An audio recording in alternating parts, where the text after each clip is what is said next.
In this video, I will guide you on how to check if you can play Roblox on GeForce Now. First, open any web browser. Now search for GeForce Now game list. Here, you want to select the first official link that appears, which shows the GeForce Now supported games library. Once the page opens, scroll and find the search bar to look for Roblox.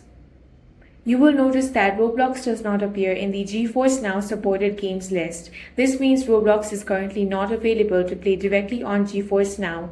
Because of this, you cannot launch Roblox through GeForce Now at this time. However, you can use an alternative cloud gaming platform. Open a new tab and search for now.gg. On this official website, search Roblox inside the platform. Now.gg allows you to play Roblox through your browser without downloading it, making it a useful alternative to GeForce Now for Roblox players. And that's how you can check and play Roblox using cloud gaming options. If you found this video useful, make sure to hit the like button and subscribe for more videos like this.